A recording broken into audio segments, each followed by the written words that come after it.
welcome back to another episode of Podular Modcast. My name is Tim Held, and this week we have a couple of my friends on the show from the Seattle scene. We have M Vawter, Michael Vawter, and Justin Benjamin, aka SNOWDN. Together, they have started a duo called Sandcastles, and the first Sandcastles release is today, actually.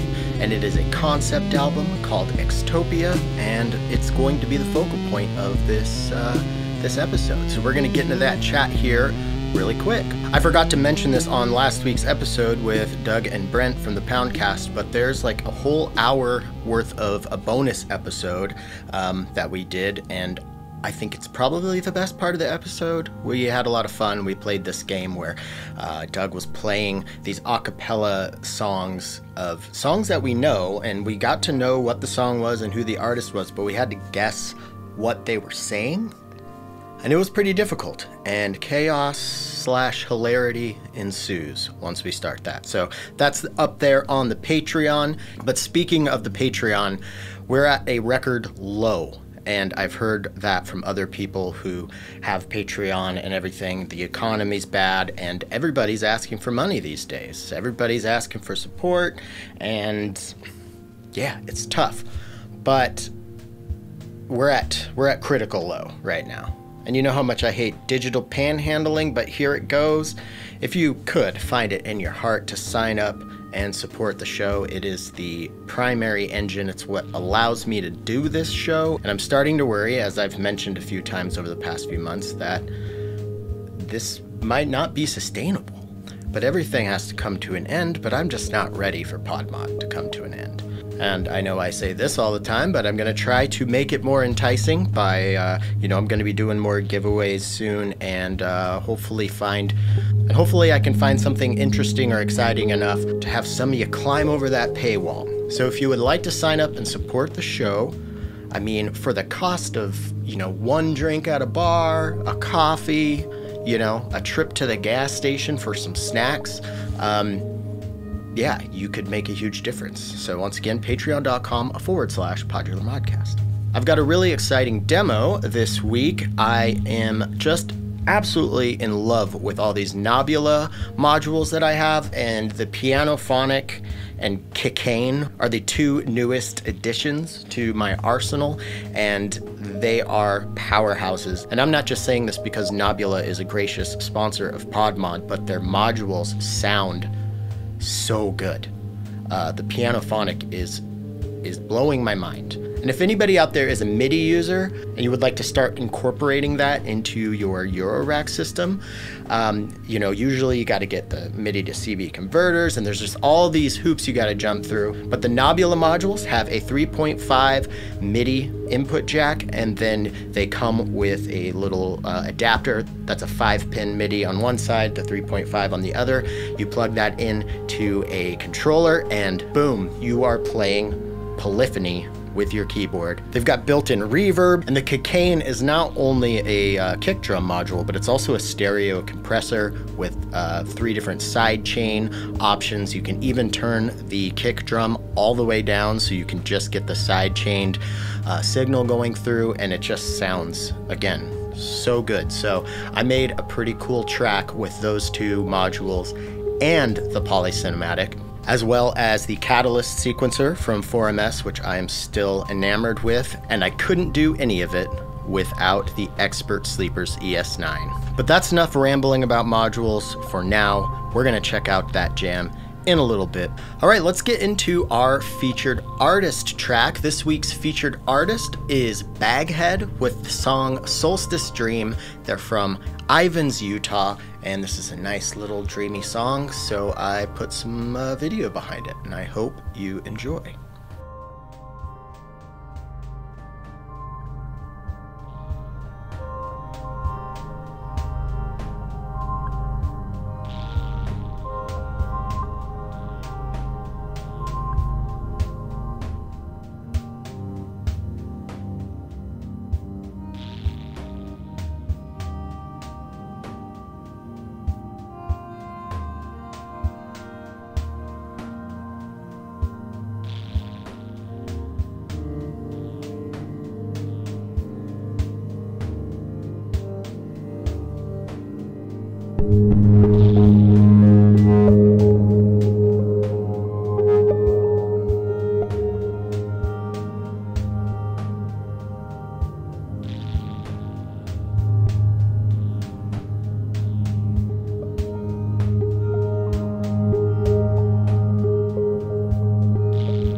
Justin and Michael.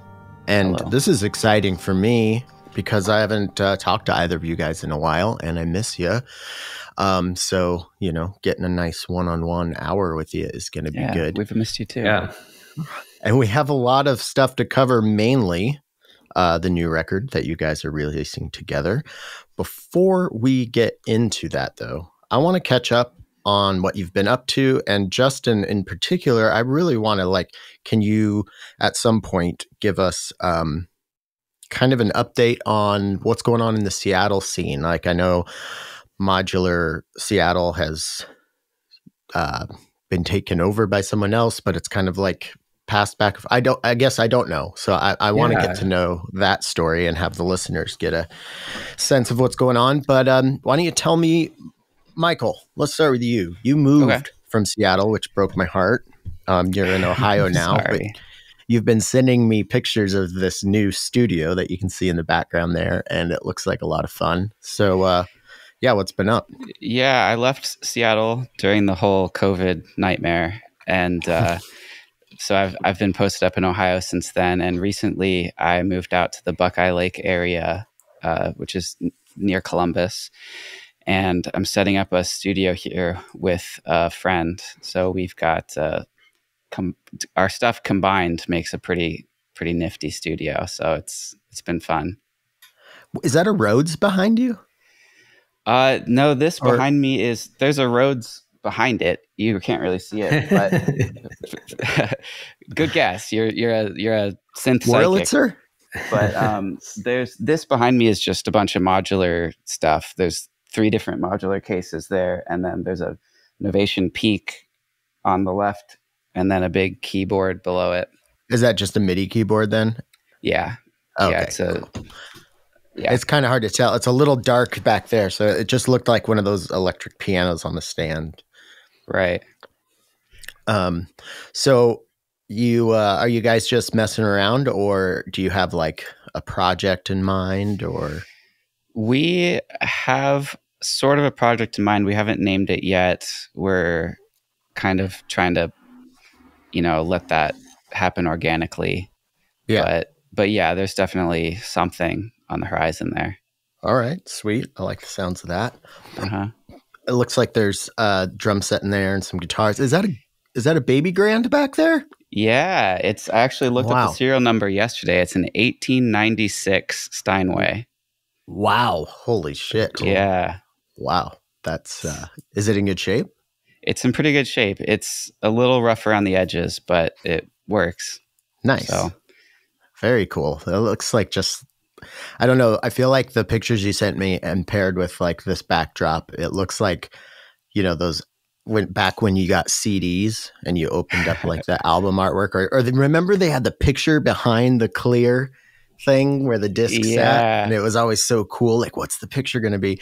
That looks like just a room that an album was made in. So, hey, that's a good idea. Yeah. I guess we should do that.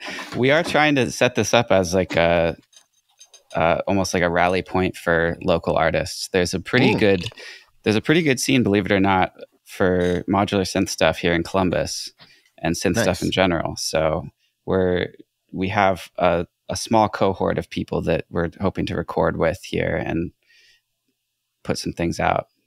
Hell yeah. Very cool. And Justin, I know you've released some music solo, over the past year or more. But what else has been going on? Yeah. I mean, for me, like I have been staying pretty busy because I've since gone back to school. What do you while study? working. So I'm studying software development. Okay. So I'm in an online course for a full stack development program. So kind of aiming for like fall, end of this year, I'll be pretty much done with it. So I've kind of just the past like 6 months been really deeply involved in that. So it's kind of taken away some of my capacity since I'm doing that while working and, various music stuff. Which is also part of the reason why with Modular Seattle, like I was kind of stepping back a little bit, and also just to try to make that more scalable. Like you remember when like Josh departed and moved down to Seattle, and it was Bradley and I, and it just really wasn't sustainable for like only two people to be, still every month modular nights, various. Well, that's just really funny because I thought Josh didn't do anything. Yeah, he was the just face of Josh. Modular nights. Sorry, that was a stupid joke that I totally disrupted your flow with. But no, it's fine. He lives immortally as in a Twitch emoji, so he'll forever be. He can never escape. So I've actually hung out with him, I think, like 3 times since he's moved to Portland. Like every time I go down there, I try to give him a call, and sometimes it's only for 10 minutes. We go and hang out because he lives right by control voltage. So we go and look at control voltage, and then it's like, all right, have fun with whatever you're doing in Portland this weekend. Yeah. And so with that, we had really just opened it up to like, maybe it can be more volunteer based run. So that allows it to be a bit more, less of a burden on everyone individually, and people can kind of have certain areas that they want to help in. And it's not just, 2 people doing everything. So that's been really great in just having more volunteers, especially like Matt Collins, who's a part of Bitgraves, here in Seattle, has been really instrumental in just helping with organization of the show logistics stuff. And like I can kind of contribute where I'm able to while I'm in school and working. And say someone wants to, go on vacation or on a trip, like we can kind of jump in and out as needed. So it definitely feels more sustainable in a direction we want to move towards. Cool. Also just trying to, I think in a post-COVID world, like just reconnect with people in the community and different communities. That's always been super, I think, key with Modular Seattle, and just connecting different communities and doing like community takeovers. So like entirely different communities like just take over our events, and we provide a stage, literally a platform for them to do a show on. Has that happened yet? Yeah. We have the Synth Society in Ohio. They've like, not Ohio, sorry, Idaho, have come over and like taken Idaho? over. I didn't know there was an Idaho Synth Society. Yeah. Reach out. So like they've all gotten in a couple cars and driven over. We have like Mod Bang is like more of like a techno dance based group. Like they've done takeover events. Basement State as well, we've worked with. They're kind of a blend of like ambient and techno dance stuff. So kind of just like also finding ways to just connect the community. And it's always amazes me. And it's just like, I guess me, when I first got into modular stuff, kind of like 2019-ish, is like, it still amazes me that you have people that show up and have no idea that there's like entire communities around all this stuff, and that other people are like into like synthesizers as much as they are. And so that's always really cool, just to like introduce people to everything that's going on. Yeah, I've been pretty disconnected from the Seattle scene since I've moved to Tacoma. It's just like, I don't know if this is a good excuse or even an excuse, but it's a reason. But I think, doing this show takes a lot. It takes a lot of my synth energy, and I'm synthing and I'm editing and then I'm talking about synths. So it's really hard to convince like my friends and my wife to be like, hey, let's go do a synth thing this weekend. They're like, you haven't had enough yet, huh? But yeah, I've been really wanting to go, especially like I really want to go to check out one of the Mod Bang nights, but they're on weeknights, and it's just, it's just more difficult. It's not that difficult though. Like it's a really good excuse to be like, but it's really not that far. It's not that difficult. I get that though. Yeah. Yeah. Yeah, You know, like something that after 12-hour day, like just synthing, it's kind of like, I always want to sit on the couch, you know? You got to recharge. yeah, right. having the live streaming element has been helpful with people that aren't able to travel all the time, Yeah. or like they just want to maybe check in every once in a while, or maybe they are somewhere else like in the world and want to tune in at like 1 a.m. their time or something to hang out. So Okay. it's kind of a So it sounds like you and Bradley are still like involved. It's just you have a lot more assistance and you're a little less hands-on, but sounds like more hands-on than I thought from. Well, you know, someone's still got to submit the permits to, you know, go in the park and do Patreon stuff. So there's, you know, there's definitely always something to do. So. Which I don't like. It was funny when you guys were like talking about it initially to stop, or you know, you were kind of like going to pass the torch. Yeah.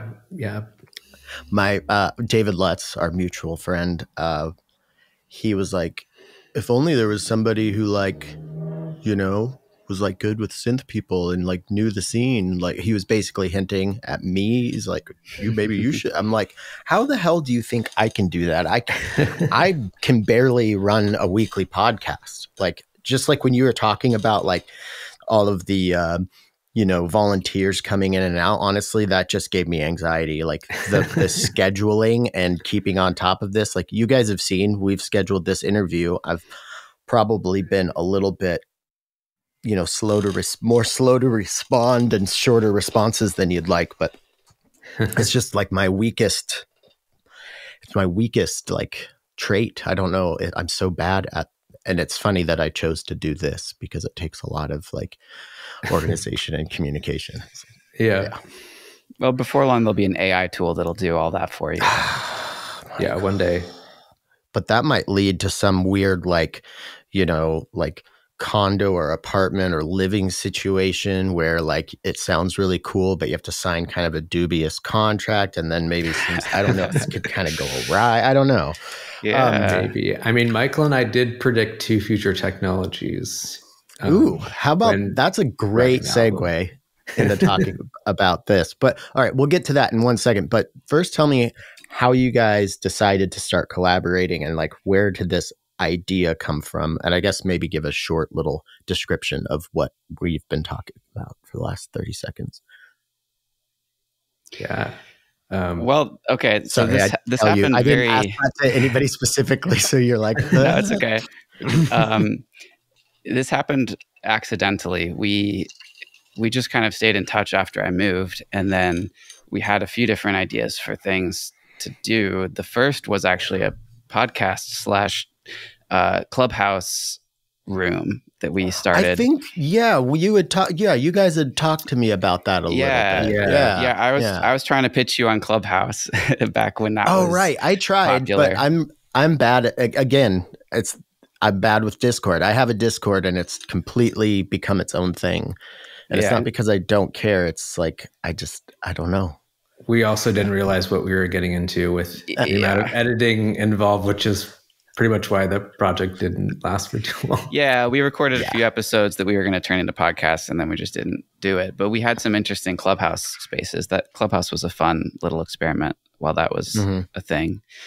But yeah, so we were doing that, and then we just decided to record, like long distance record a jam session. I think we had connected from that because you had moved and we were reminiscing, because I first met Michael here in Seattle in the modular scene, and you had invited me to do like a modular jam, I think with yourself, John, and Milo. Yep. And I had never played with anyone else during Eurorack. I was like just getting started. And so I like showed up, I think, to John's house, and you guys were all completely patched and like ready to jam. And I had nothing patched. Like I had no idea. So I was like freaking out for like, okay, 30 minutes. I'm going to maybe just try to do something and then just patch while we're playing. And so that kind of introduced us to like playing together. And that was a good jam. And we have a recording of that up on the Bleeps and Loops YouTube channel. Oh yeah, that's right. But, we did but yeah, so we basically wanted to just have another jam, and we used Sublive. I don't know if you've experienced it with that, Tim. It's like a Zoom alternative where there's zero latency latency music. Oh, wow. That's cool. Yeah, it took a lot of troubleshooting, a lot of restarting of laptops and interfaces to kind of get it working. That makes sense. But so we recorded all this to say, like, the whole album that we're releasing now was recorded. All the audio for it was actually recorded in that one session that was originally just a jam session. This album, it was all recorded in one jam session? Yeah. Oh, so wow. Okay. It's almost akin to like a classic live album recording in that. Yeah. My albums that I've done with my friend Steven Jett, who's a pianist, Kitty Safari being the more recent one, that was also recorded in like one night, and then I just went in and nice. So did you guys both just like divvy up the like listening and, hey, this part's cool, and like see what kind of crossover there was? Or kind of, I think for a while we just let it breathe, and then we listened back to it probably a couple of months later or something, and we're like, hey, this is actually pretty cool. And then we started meeting weekly to just kind of like go through it and think about it. And then as we were we didn't add any more instrumentation, but we added a lot of effects. There's a lot of like Valhalla reverb and some mostly that. mostly a Were lot you of guys reverb. both like just stereo, or like how many tracks are we talking about? We each just had a stereo recording. Okay. So and with the audio. Sorry, go ahead. With sub.live, you can feed in all the channels of your interface. So earlier you mentioned how like the software only recognizes the first couple inputs. You can feed all your inputs into it, and you can, in the software, create your own monitor mix for the other person's input. So it's like really nice for actually playing live together. Nice. So you guys had your stuff separate. So if like maybe, okay, my part was really cool here, but your part kind of stopped, like you could cut stuff out and like. Exactly. We each hit record on our own machines and then like did a clap sync. Cause since it was mostly ambient, didn't have to be extremely precise with the syncing. Yes. Yeah. And that's partly why we ended up recording it fully ambient, so that we didn't have to make the timing work. Cause we were really using Sublive just to hear each other. Cause then we were both of us recording locally. I see. Yeah. That makes sense. Yeah. Yeah, and then we realized we had a lot more material than we thought, coming out of that. And we're like, well, maybe we can make this into an album. And we were like, well, I mean, what could this album be about? I'm like a huge fan of like concept albums. And so I just really want to, my brain kind of tends to go to like, could we kind of put a story around this or something? And we were kind of jokingly being like, oh, this could be like maybe like a cute like dystopian or cute utopian or something like that. Like we just kind of were like thought of an initial idea, and then we're like, well, like, I mean, how could we like build upon that further? Like maybe we could like actually write a story. And that's where the whole idea of like writing a script came along. And so we like started drafting a script of like a story, and we were like, how could we tell this story?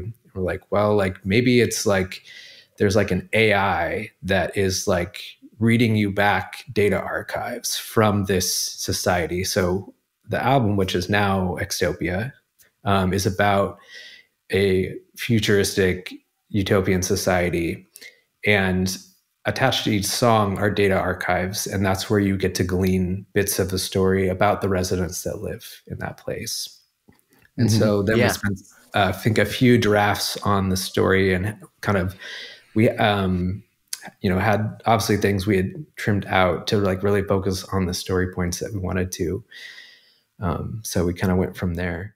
All right, let's set up this demo here. I am using the Catalyst sequencer from 4MS. I'm using the Cocaine, the Pianophonic, and the Polycinematic from knobula. And I'm actually running the two oscillators, the Pianophonic and the Polycinematic, into the Cocaine to use as a sidechain compressor. And I'm running the left output from the Pianophonic and the right output from the Polycinematic into the Ikari from Bastel, which is an amazing dual filter. I've got 2 independent melodic sequences going into the Pianophonic and the Polycinematic, as well as 2 independent sequences going into their chord selection CV inputs. I'm triggering all 3 knobula instruments with the Catalyst sequencer, as well as using a couple channels from the Catalyst to modulate the filter.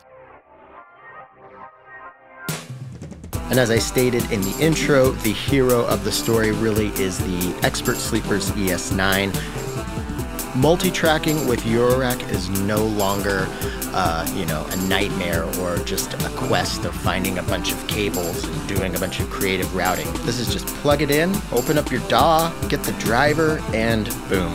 You've got a bunch of audio inputs that can go directly to your DAW from your modular system. But wait, there's more. There are 8 outputs on it as well, so you can send stuff from your DAW out to your Eurorack. So I'm actually going to use this for some reamping. And then finally, I'm playing some drums. And I think this track turned out pretty cool. I'm running my drums through the Qubit Mojave, and I'm also using the Aikido mixer from Bastel to get some extra sidechain compression on the Ikari filter. So that's enough rambling about that. Enjoy the rest of this piece of music, and then we'll get back into our chat with Michael and Justin.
Okay, cool. So like, were you guys, finding the story sonically and narratively kind of at the same time, or did you kind of have the album all like, okay, these are the tracks, these are the sections that we're going to use as tracks.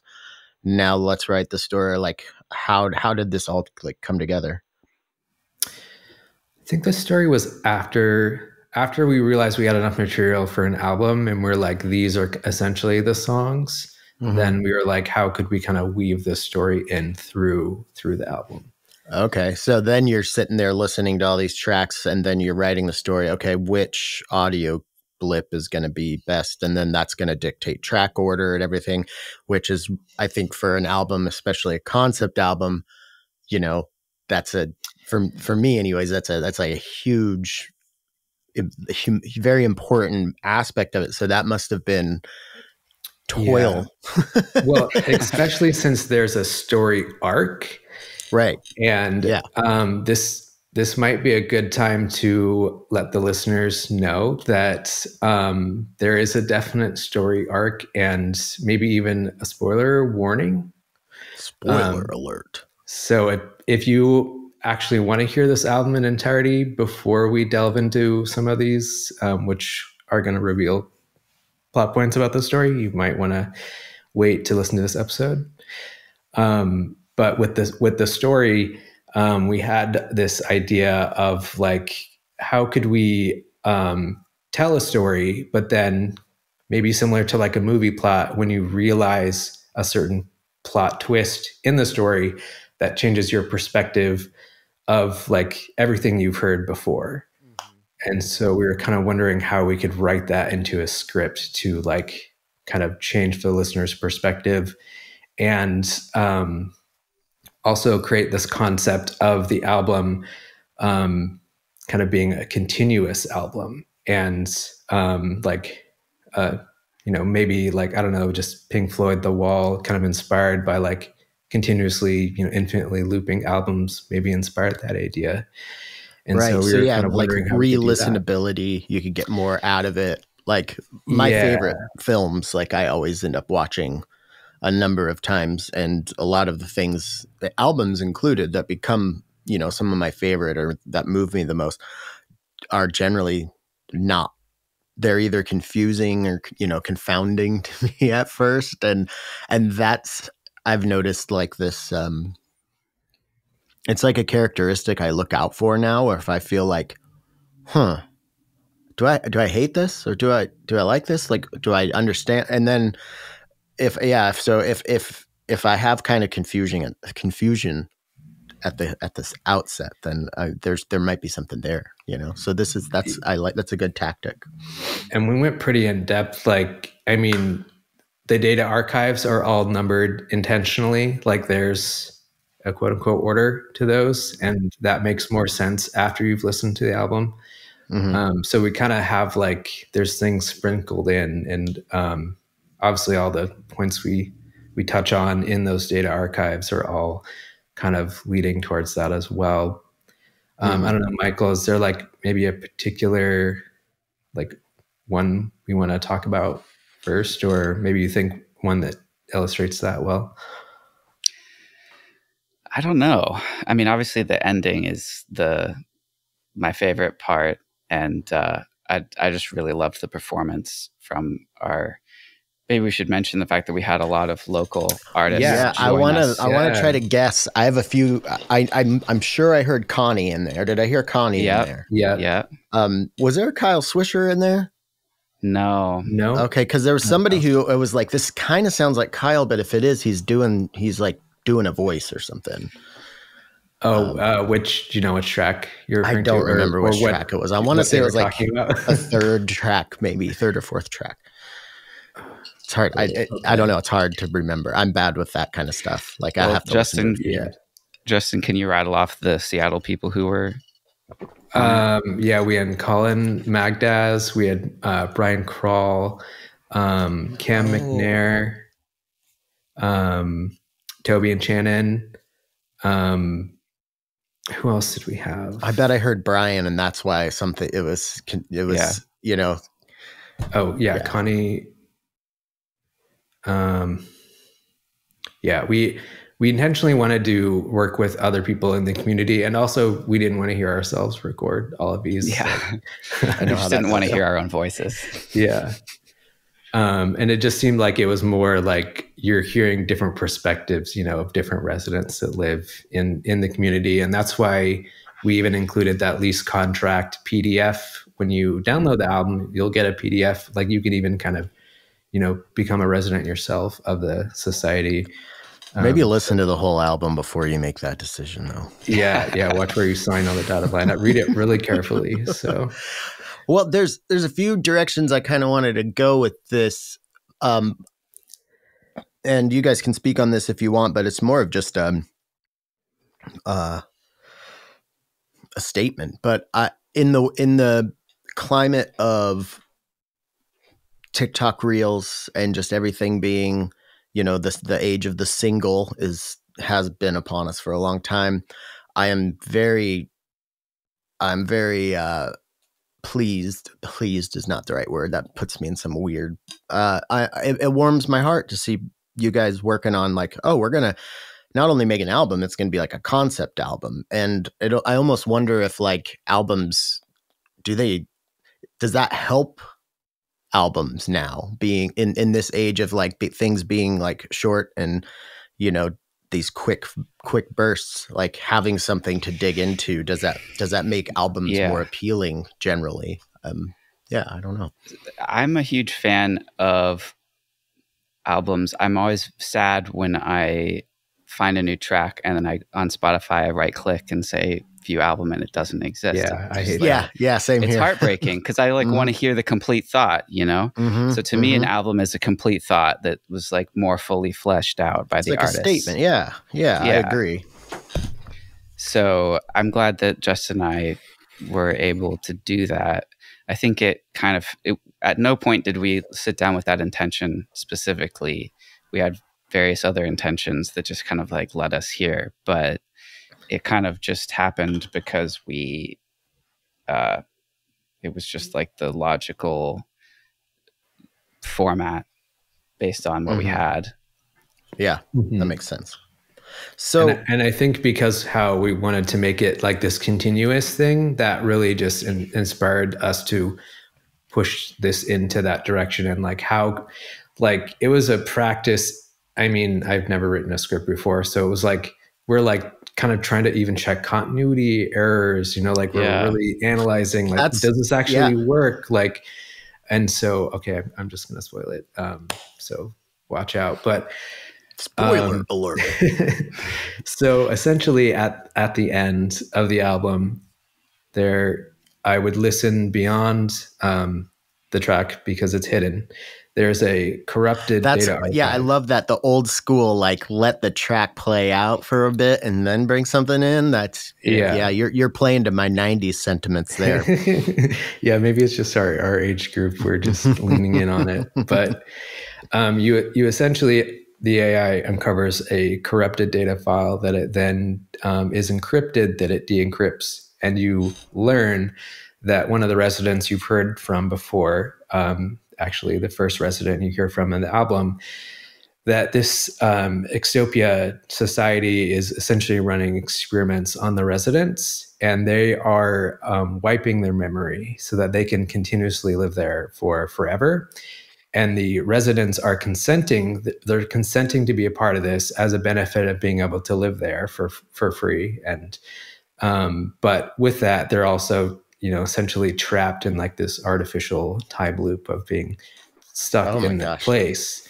And so you hear the recording of this resident that's realizing they've done this several times, and they're having a internal struggle with, should I continue to keep doing this or not? And they decide that they're going to continue to go on through with it. And so you hear their essentially memory get erased, and there's this machine that does it. And once that happens, you essentially loop back to the beginning of the album, and you hear that machine powering off. So what you actually first hear in the album is actually the beginning of the end. Or the beginning. I guess it's the same. Classic. Were you watching Tarantino movies? A little bit, yeah. Well, so go ahead. I'll get to it. So yeah, once you realize that, and you realize there's more insight into other resident stories that you've heard, as far as like maybe why they're having a certain experience, and why they're taking supplements, and maybe what are some of XTOPIA's end goals with some of the activities that they're doing. And so that really just changes your whole interpretation of the first resident that you hear and their them arriving at XTOPIA for quote unquote the first time.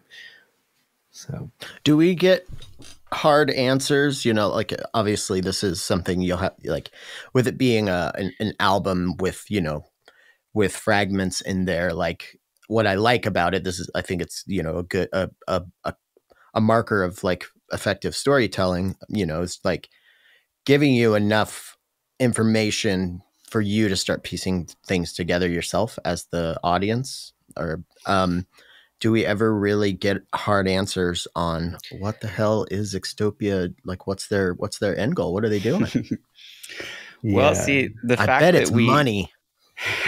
The fact that we developed the lore together as just like weekly Zoom meetings for a very long time, and we sort of just like kept adding story elements and forgetting story elements. So the lore is kind of all over the place for us. There are defined answers to certain things, and then there's certain things that we just kind of decided to leave open to interpretation. I used to hate that about stories. I always wanted like answers, but now I'm actually working on like kind of this like film-ish idea. And I think I've decided that there's a few things that I am going to intentionally not answer, not because maybe because I'm lazy and I'm not smart enough to think of a compelling way to tie it together. But there is something about, you know, like, you know, the book's never the movie's never as good as the book. Right. Well, that's true if you really liked the book, because it was, you know, the whole world is in your imagination. Right. Mm-hmm. So like there's an aspect of like, you know, leaving enough things unanswered to where, you know, 5 people could have 5 different conclusions that are all kind of meaningful to them, but it couldn't be could never have crossed the mind of the creator. And I think there's something to that. I like that. Yeah. No, we did kind of. Justin, should we explain the jump rope aspect? I want it all. I mean, so, you know, it's like, so some of this material is dark. And so we also were like, we need to have a dystopian society, a dystopian future society story is a little dark. Well, also, you know, we want to have fun with it too. And so, of course, you know, we want to have maybe just things that maybe they don't make sense, you know, or like they're just funny.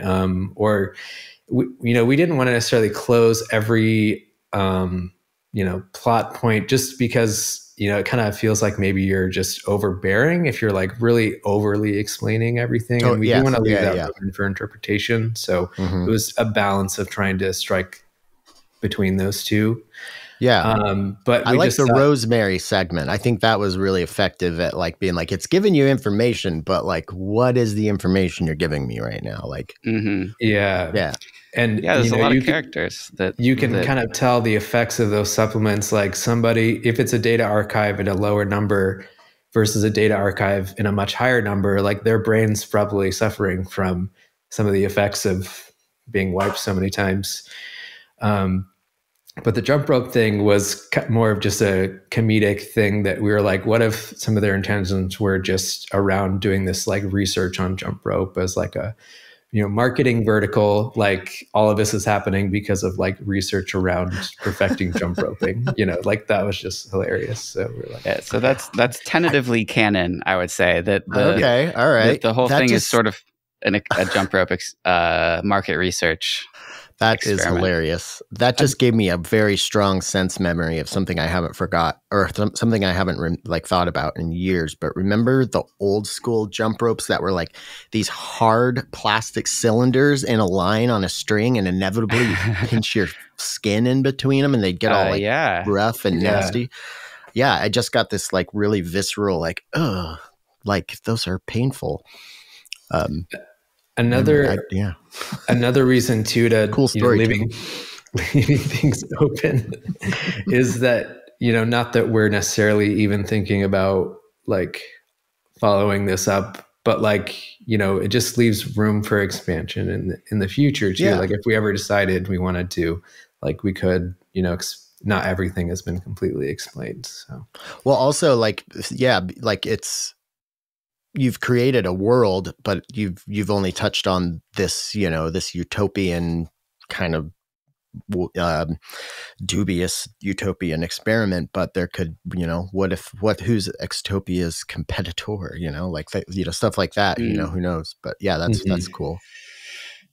And I think subconsciously too, themes just in like, Michael and I, outside of just music and script writing, like obviously we're hanging out on Zoom and just chatting about life in the world. And I think just definitely external kind of just how we felt about just the current state of everything. And I wanted to get to that. It's clearly like, right. Dystopian things are written for a reason, and it's usually because you're living in a somewhat dystopian era at the, Yeah. The zeitgeist. Yeah. So what were some were there any specific, anything specific as far as the AI stuff's been, exploding, but there's a lot of, there's a lot of scandal in the world of tech and geopolitics and tech's involvement in that and everything. For me, the big thing, this was like the zeitgeist, while we were having all these conversations, was that there were COVID lockdowns and mandates and all of that. Mm-hmm. Okay. That makes sense. Okay. Right. Because this is a whole story and a whole album. So this is taking you a bit it's just finished now, but yeah. Yeah. Okay. Because the original session was recorded in, I think, 2021. Okay. Yeah, like late 2021. Yeah. All right. So that was just okay. And Justin, you mentioned that was just after Michael had moved then. Yeah. And we were on since 21. That's crazy. Because our intention, wasn't necessarily to make an album out of this right away. Like we were just really taking our time and, just also being busy with work and school and projects and stuff. We're like, it'll just kind of be finished when it's finished. So, and it just, it just took so much more time to make this than we thought. So, well, yeah, there's been a few things you've mentioned that I've kind of resonated with, throughout this conversation as far as albums go. Cause even before I started the podcast and got into modular, I had this grand idea of my master, my what's the word I'm looking for? My treatise on who I am as an artist, this album. I've had this amorphous kind of idea in my head, and it's been this kind of just nebula in my head. So I can see, what kind of, particles and molecules are in its orbit, but I can't, I'm just now getting, I just finished a mix of, I think, what is the first, okay, this is what I've been trying to do.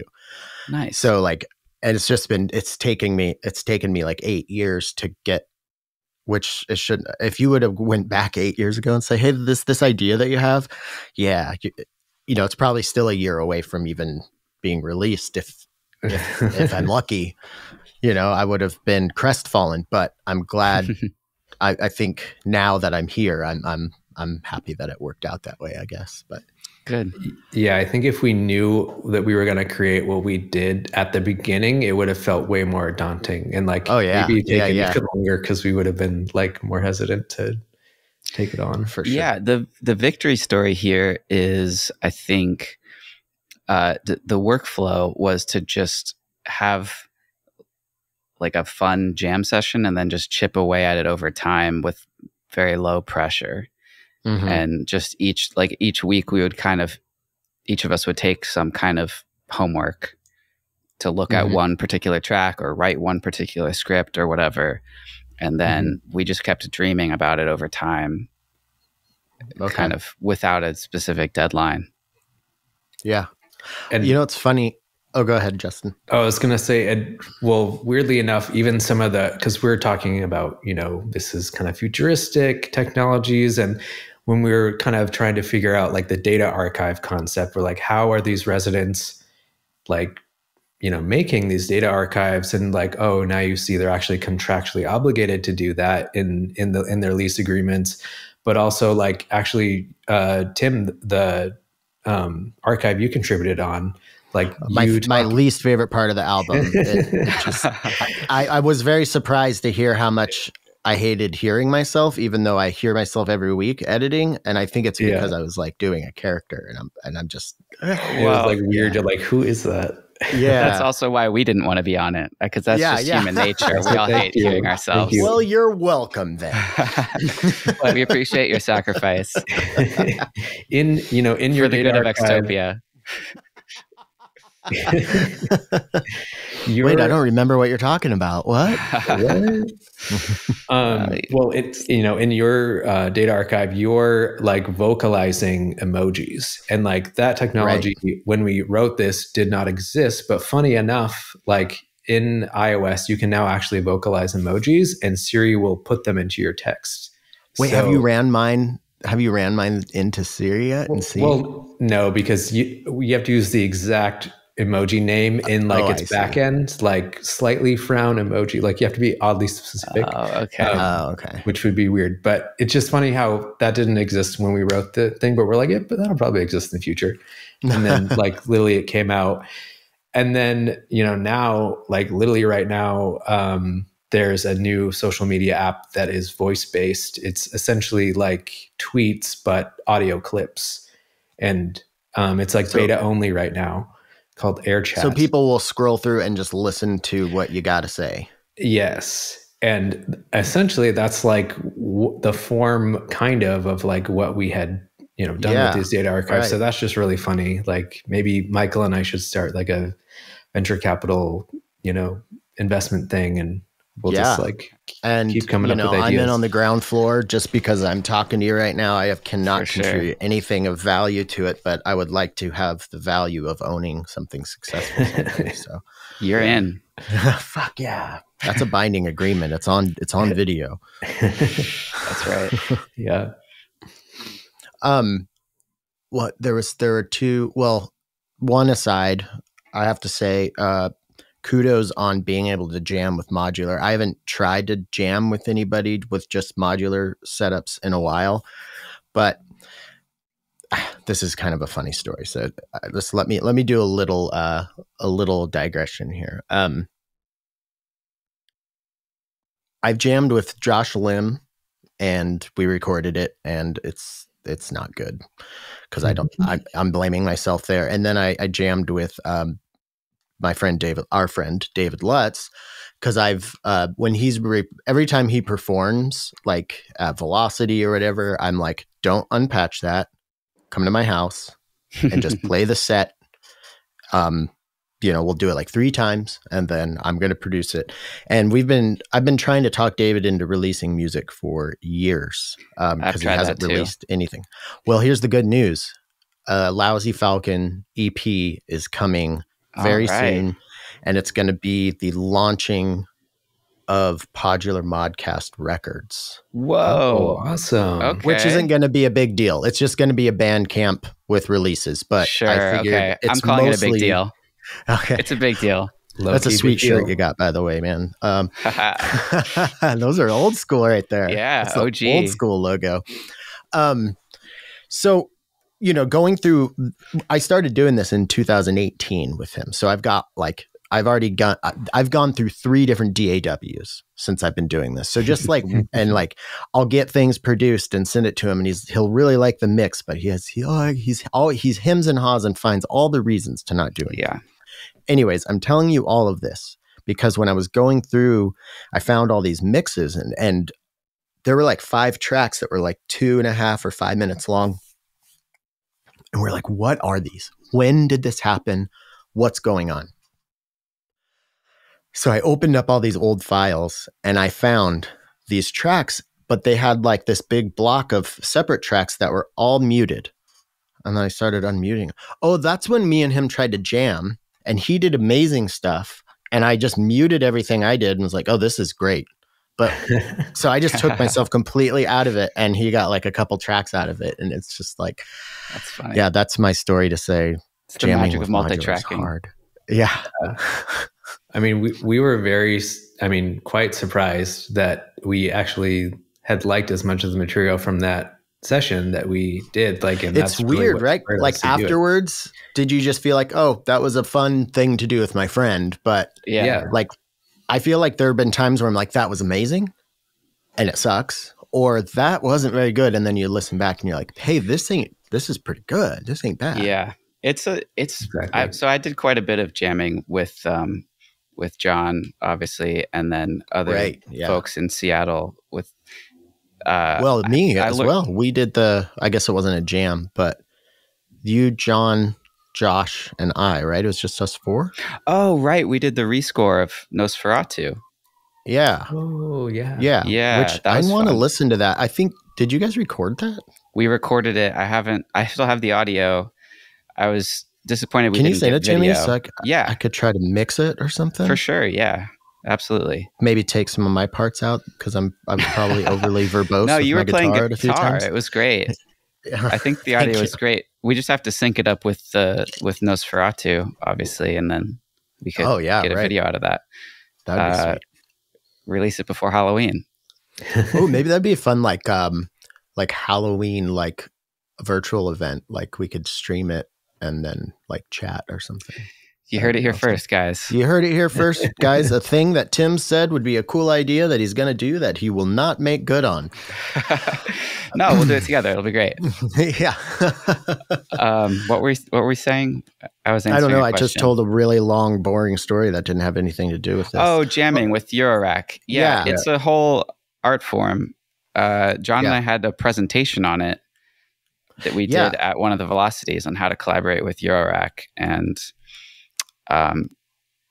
but yeah, I guess one little interesting factoid would be that Justin and I haven't really had a second session. I guess we sort of did in Seattle when I visited last. I don't know if it fully counts. I guess it counts. Okay, so that was our second session. Did you record it? Second session. We recorded it. We haven't listened back yet. Great. We might have actually written a maybe there's another album there. I don't know. Yeah, maybe. Kind of nervous for the third session, honestly, now that we did so much with the first one. Strike twice, though, in the same place? I mean... we'll see, I guess. Yeah, I think, too, just this album is like, we've both also never released an album, so it was definitely achievement in just like finishing something. Like I have... Right, because your stuff's been like EPs, projects. Right? Yeah, just like EPs, just like pretty self-contained, SNOWDN. But like us...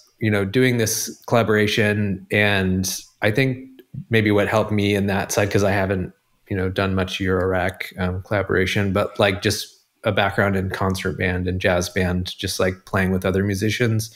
I think that's just helped me be able to like get into the vibe and whatever improvisation's going on. Yeah.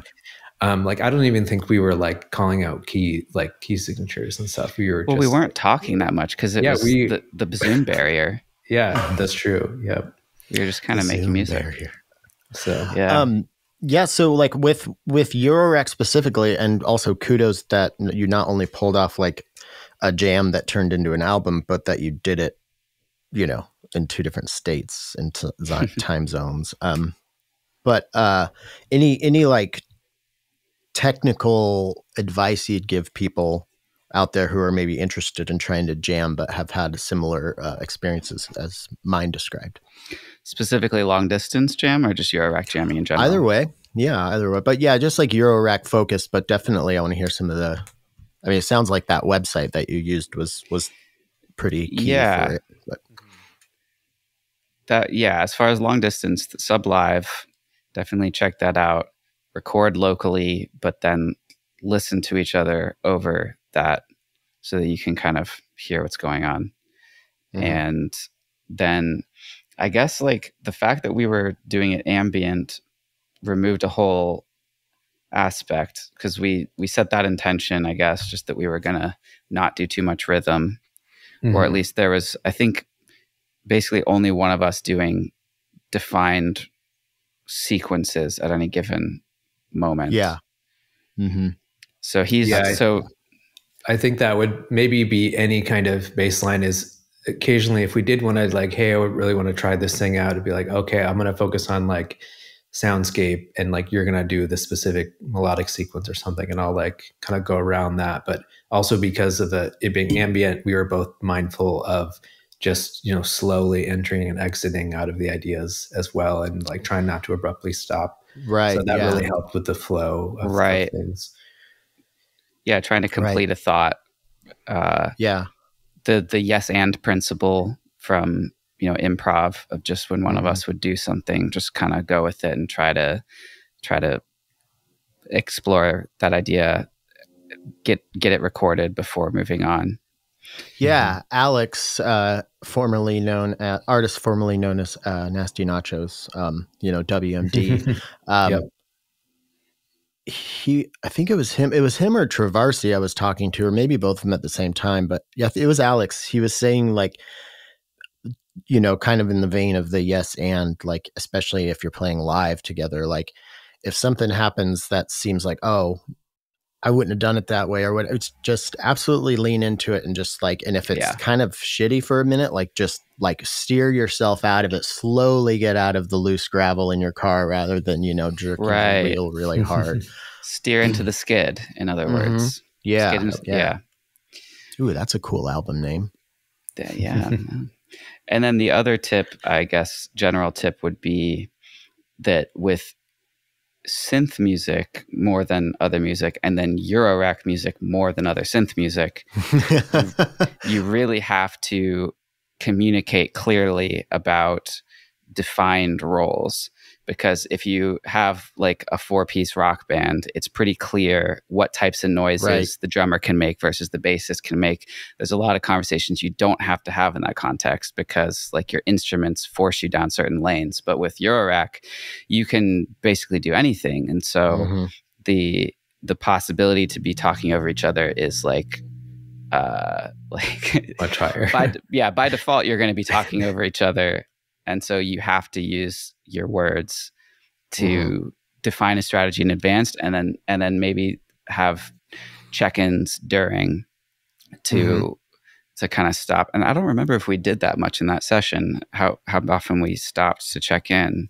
Yeah, not too often, but mostly probably because you were like guitar, Eurorack. I was mostly synthesizer, like keyboard based. Right. We did switch instruments, so I guess we would have. This was a couple years ago now, but I think we at least talked, because I would be like, okay, I'm going to play guitar now. And very cool. Do you guys mind if I know we're like getting close to the end, but I've drank too much coffee. I got to pee really bad. I'll be right back. Yeah, go ahead. I'm just going to pause real quick. Thank you for your patience. This is actually, when Sarah Bell Reed was on recently, I did the same thing, and then I told the same story. I'm very relieved when I have friends on the show, because because this happens from time to time.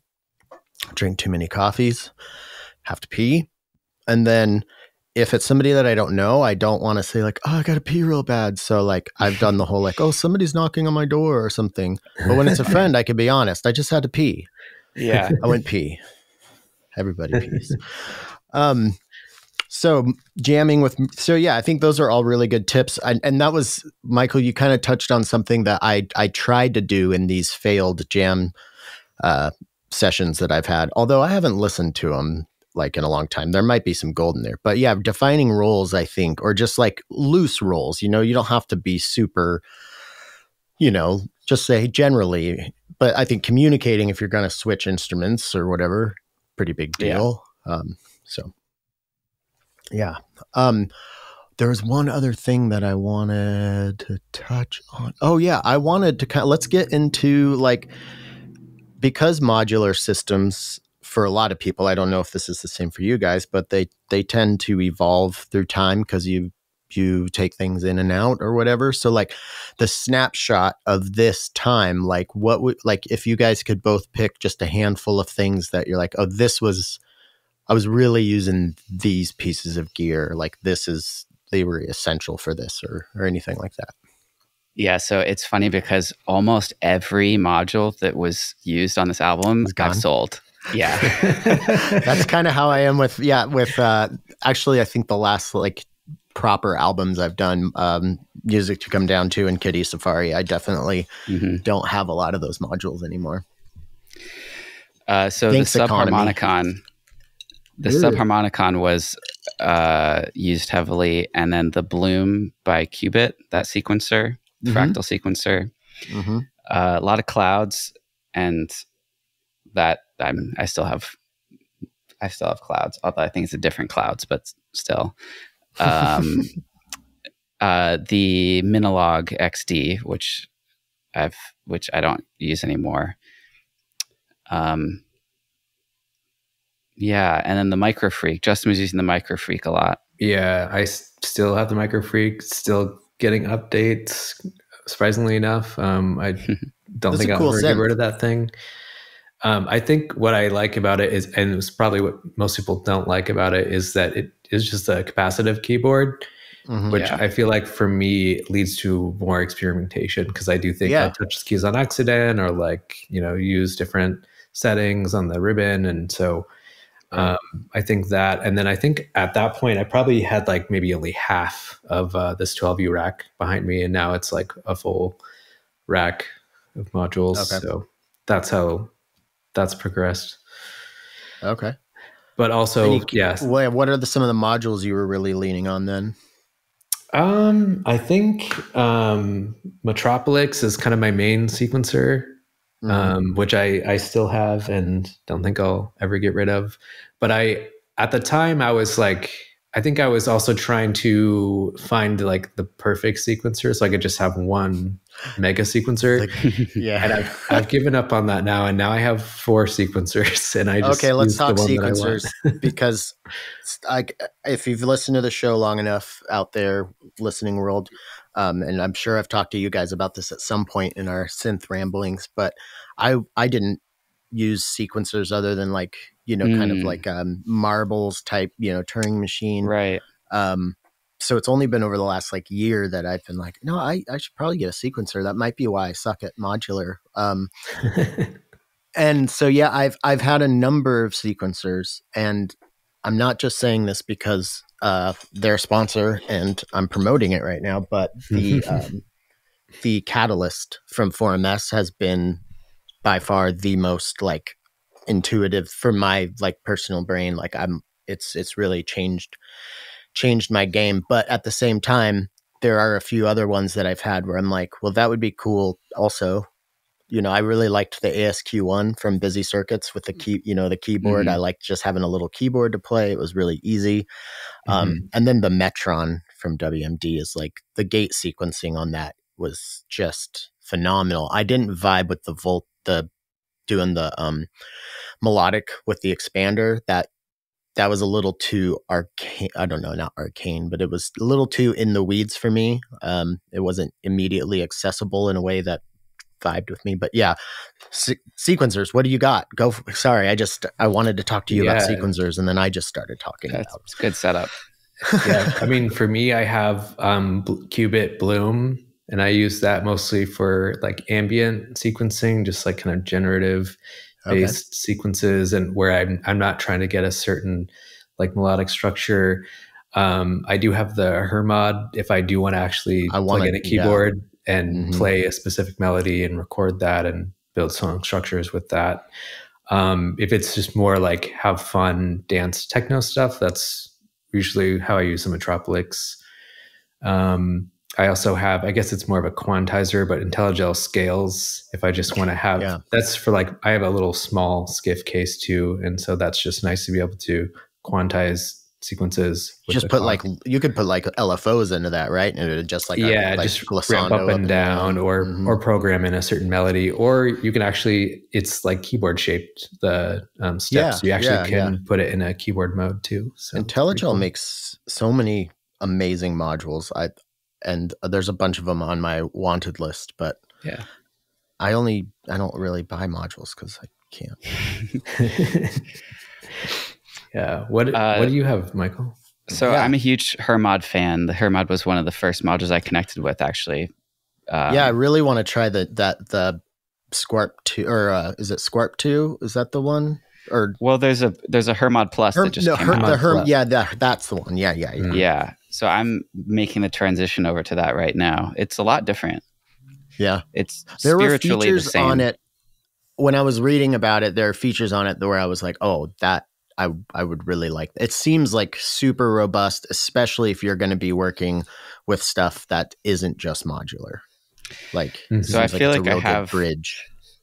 Yeah, that's exactly it. It's a particular mindset that works well with Hermod because you can play stuff into it and capture things very quickly. Or you can, what I like to do with it is kind of plunk around on a keyboard to find the pitches I want, and then you just hit a button and it captures that pitch into the sequence, which there's really not anything that does, there's no module, there's no piece of hardware, there's no plugin really that does it quite as intuitively and immediately as the Hermod. It's very right, because everything else like would be like a joystick CV recorder or something, right? Which is can be really wily or and then I have the Stilson Hammer MK2, which gives me the exact opposite type of thing, where there's really it's more, it feels more classic modular in the sense that you just get those looping sequences that I know, but there's a lot of randomization. A big proponent of that one. Yeah. Now I want to go get a bunch of sequencers. Thanks, guys.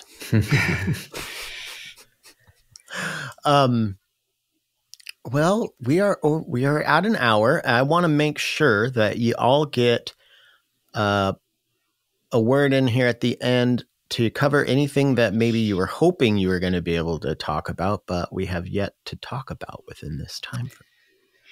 Well, we have a release party live stream thing that I think by the time this airs will be. When is that? It's Friday, 6 p.m. on Friday the 3rd. I'll try to get this out before then so we can promote that. That'd be really cool. Sick. Well, regardless, there'll be a recording of it that folks can listen to. Nice. We're basically just going to listen through the album, talk about it more. We're going to have the main actor, Francesca, on the stream too, to kind of talk about her process and everything. Very cool. Very cool. And if you can't make that, you can always go to our Bandcamp, sandcastles.bandcamp.com. We probably should have said the name of your duo. Sandcastles. Yes.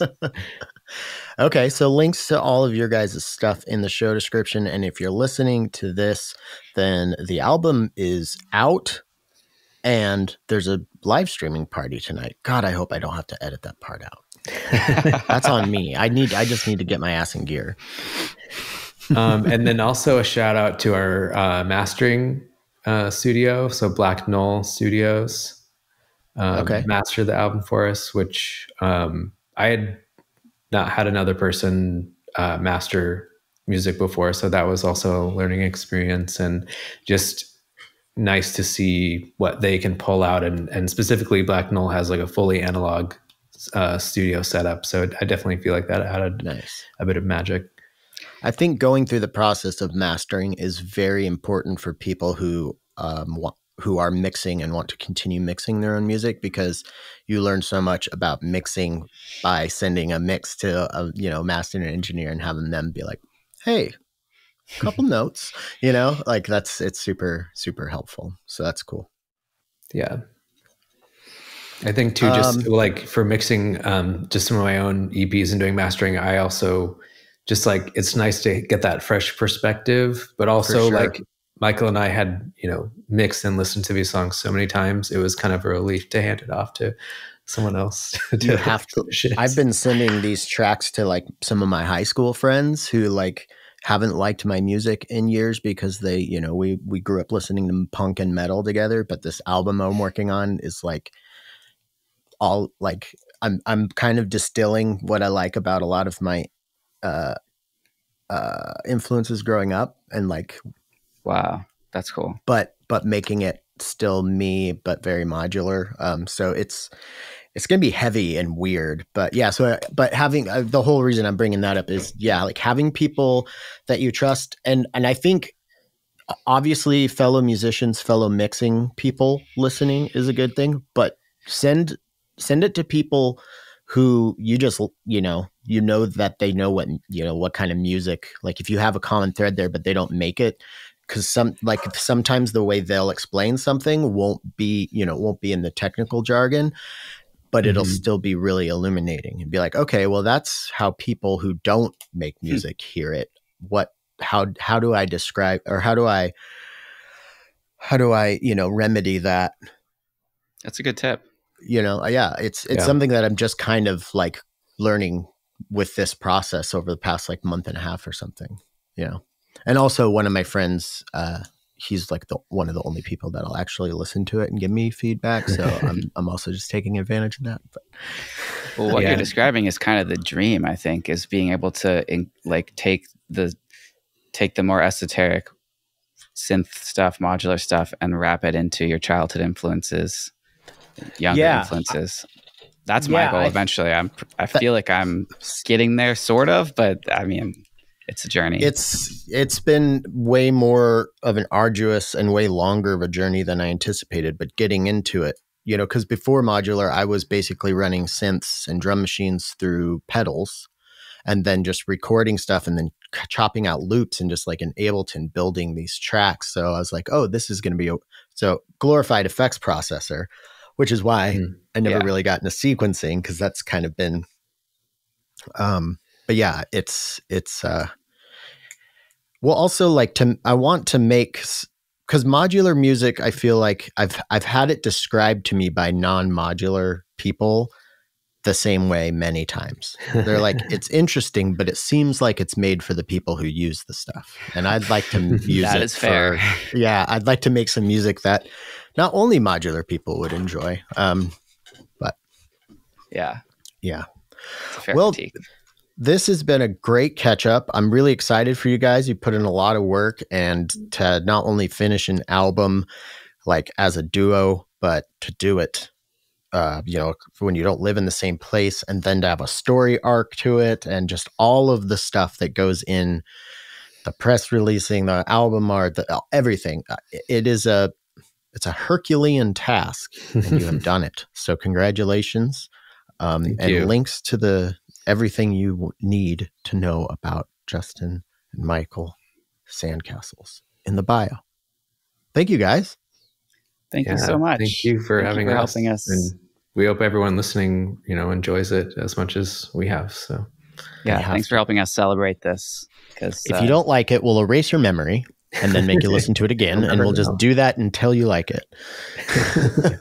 I mean, I wasn't going to say it, but yeah. Those supplements you've been taking, Tim. Get ready. Spoilers. That's the real spoiler. Right? All right, that's our show. Thank you so much for coming back to Podular Modcast. Thank you to Michael and Justin for coming on the show.